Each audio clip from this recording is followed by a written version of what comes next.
What is up, everyone? Yells Commander here. I gotta admit, I am pretty stoked. I just got through playing The Last of Us. Like always, I've jotted down a lot of some notes. I jotted out quite a few, the majority of them actually being positive, which is a change from my previous review on Fuse, which was pretty much all negative. Wow, dude, I can't explain just how good this game is. Now, let me start off by saying I don't agree with the mainstream reviewers completely. Now, I say this because pretty much everyone's giving them 10s. Good Game, IGN, they're all giving them 10s. Now, I didn't actually get enough time to make a rant video, or not really enough time, I couldn't be bothered is a better way to put it, making a rant video before I even touched playing the game.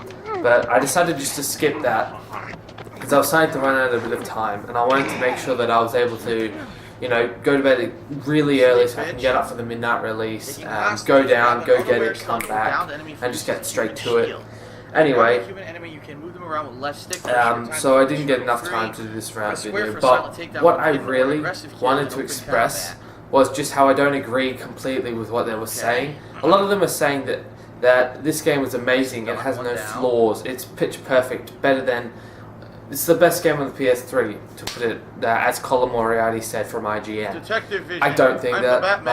I don't think that it's the best game on the PS3. However, it is one of the best, and so far, Game of the Year. Game of the Year. And just to put that in comparison, I didn't review Bioshock Infinite, but I would give that probably an 8.5, maybe an 8.75. So you know automatically it's going to be a little bit better than that, if not the exact same score.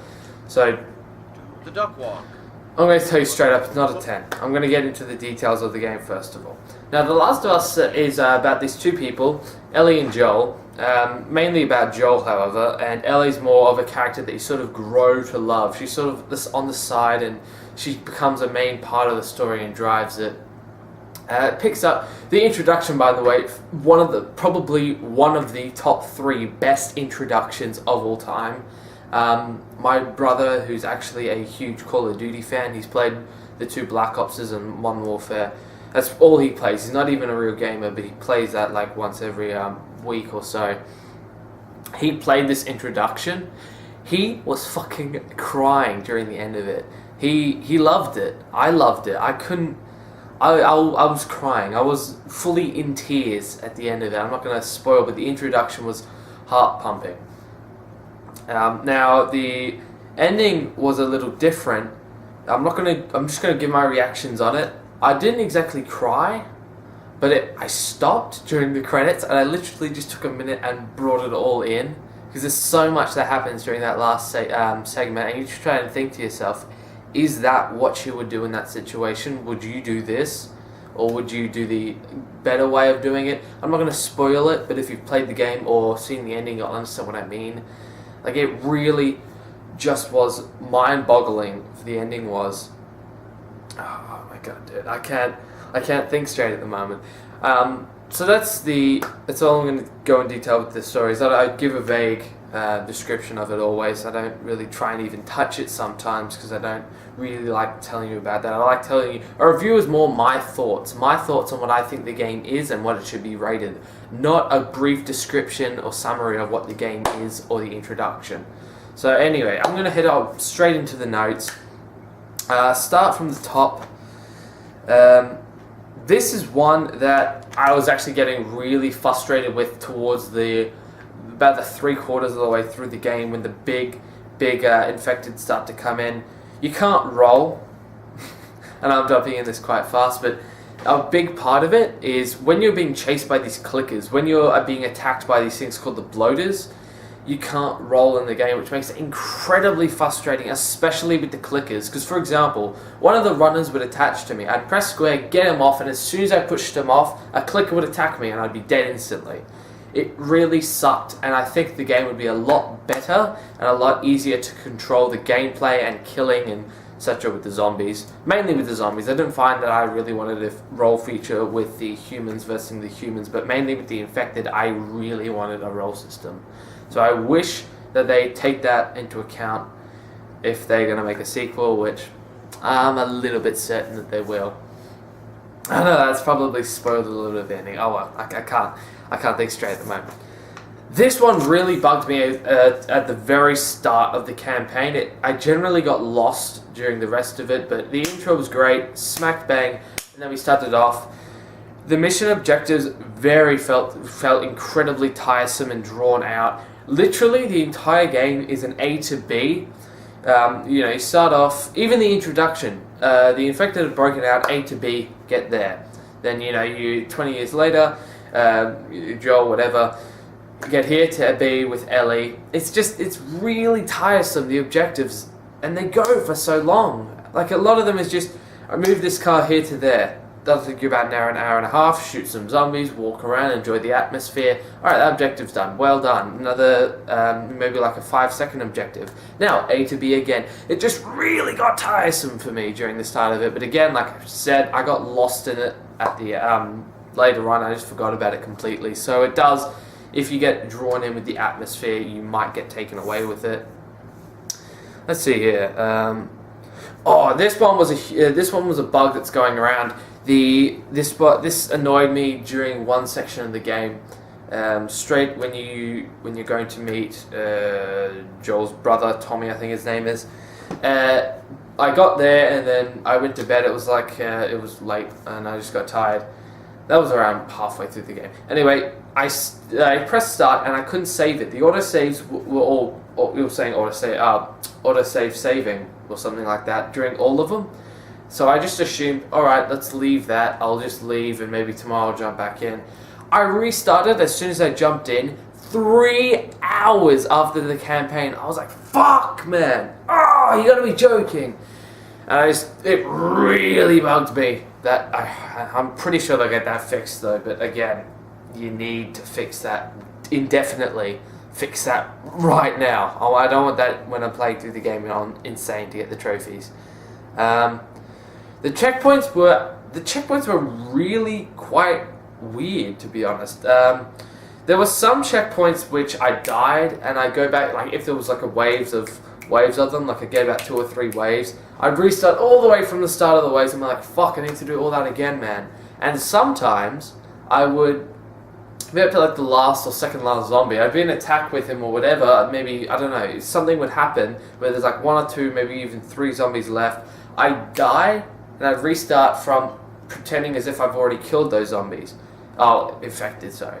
Which, that was really weird, but again, it's not, I don't know, took away from it a little bit, just killing them without that. What do we got? Collectibles, yeah. I had problems with the collectibles. A lot of the time, it felt to me as if half the gameplay was just roaming around, scavenging for parts, looking for collectibles, which there are a shitload. There's comic books, artifacts, pages type things, like that. And then there's the parts. Like I said before, there's the ammunition, gear parts, these pills. Like there's a shit ton of collectibles here, and it really just felt so long. I just didn't want that many collectibles. I really didn't. I understand the scavenging aspects. I think those 3, the pills, the gear type things, and maybe the ammunition, that was enough. That was all you needed. Maybe even the notes. Maybe, I'm not sure. Not the artifacts, and for sure not the... what was it? There was one of them that I didn't want. Artifacts, journals... was one other one.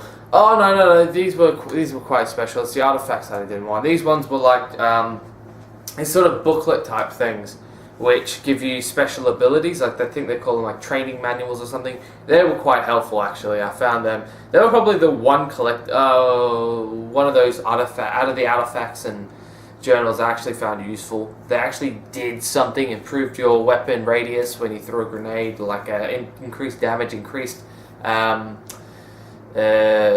Durability for the amount of times you can use something for your melee weapons. I found them quite helpful. Those are the one things I actually wanted to collect, and they were actually the hardest ones to find or collect. So that was really quite frustrating to me, quite a bit. Oh, this was a really neat feature that I've been seeing a lot of games do like this in a similar vein. When you're stuck in a certain place or objectives, Objectives. When you're stuck in a certain place and you don't know where to go, and maybe it's like a little hint, and the game gives you like a little hint, but it's optional, which is a good thing for those people who go, oh, this isn't how the game's meant to be played. You need it without these hints. That's not fair. You can do it without the hints if you want, which is great. It gives you a little indicator if you've been roaming around for a little bit, maybe like 2 or 3 minutes, not longer than that, maybe 4 or 5.